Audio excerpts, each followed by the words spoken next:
Welcome back to Elston Stories and Chapter 4 of The Hunger Games.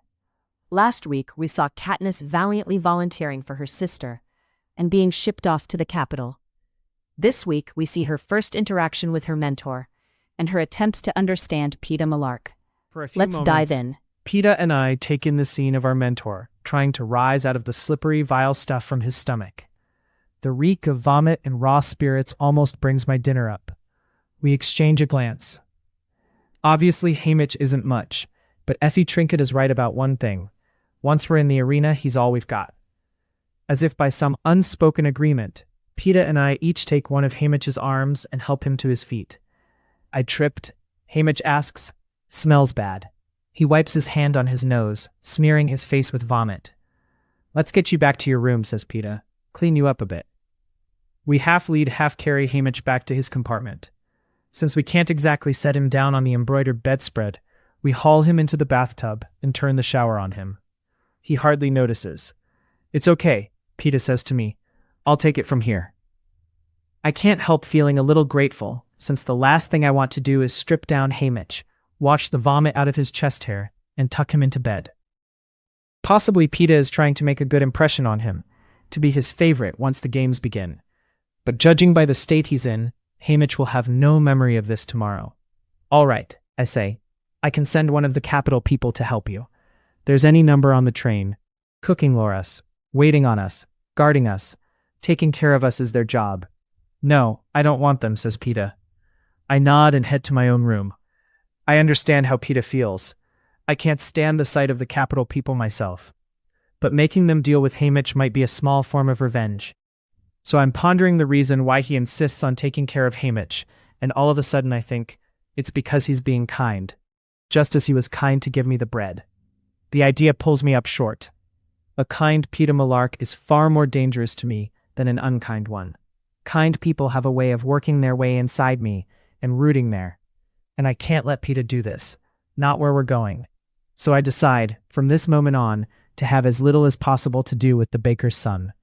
When I get back to my room, the train is pausing at a platform to refuel. I quickly open the window, toss the cookies Peeta's father gave me out of the train, and slam the glass shut. No more of either of them. Unfortunately, the packet of cookies hits the ground and bursts open in a patch of dandelions by the track. I only see the image for a moment, because the train is off again, but it's enough.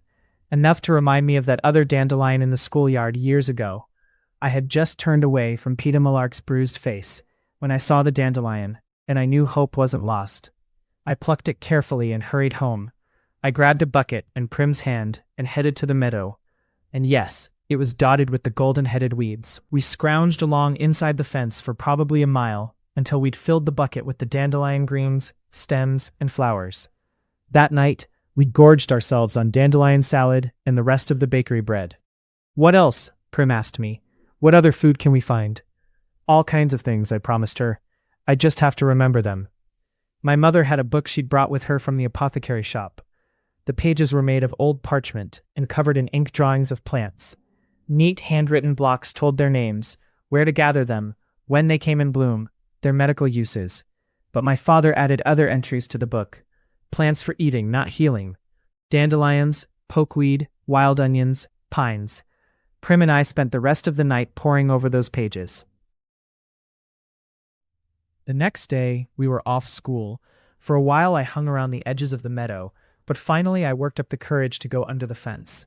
It was the first time I'd been there alone, without my father's weapons to protect me, but I retrieved the small bow and arrows he'd made me from a hollow tree.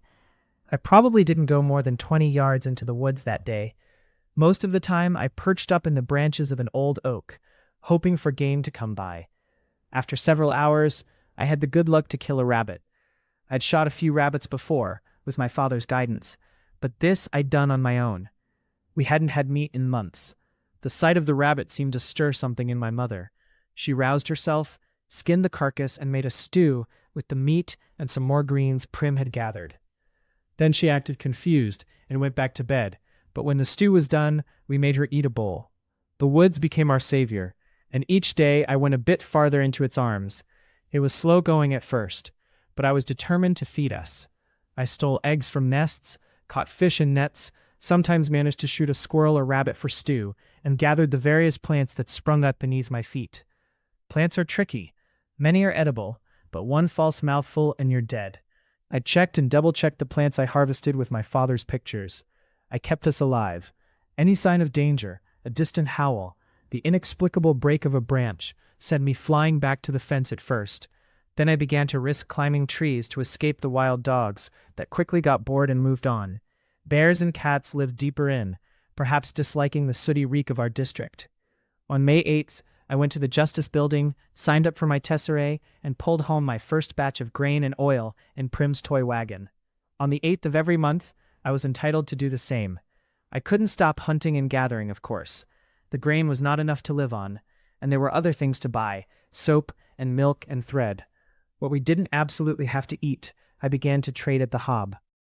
It was frightening to enter that place without my father at my side, but people had respected him, and they accepted me. Game was game after all, no matter who'd shot it. I also sold at the back doors of the wealthier clients in town, trying to remember what my father had told me, and learning a few new tricks as well. The butcher would buy my rabbits but not squirrels. The baker enjoyed squirrel but would only trade for one if his wife wasn't around. The head peacekeeper loved wild turkey. The mayor had a passion for strawberries. In late summer, I was washing up in a pond when I noticed the plants growing around me, tall with leaves like arrowheads, blossoms with 3 white petals. I knelt down in the water, my fingers digging into the soft mud, and I pulled up handfuls of the roots. Small, bluish tubers that don't look like much, but boiled or baked are as good as any potato. Katniss, I said aloud. It's the plant I was named for. And I heard my father's voice joking, as long as you can find yourself, you'll never starve. I spent hours stirring up the pond bed with my toes in a stick, gathering the tubers that floated to the top. That night we feasted on fish and Katniss roots, until we were all, for the first time in months, full. Slowly my mother returned to us. She began to clean and cook and preserve some of the food I brought in for winter. People traded us or paid money for her medical remedies. One day, I heard her singing. Wow. So, this section has a lot of takeaways, but what hit me the hardest is how calculating Katniss is. She doesn't just analyze people's actions, but the consequences and how she could counteract them. It is such a weapon because it makes her unpredictable. She isn't reacting to others, but acting in her best interest at all times, which isn't always the safe route, and following her down that rabbit hole usually exposes whoever she's up against.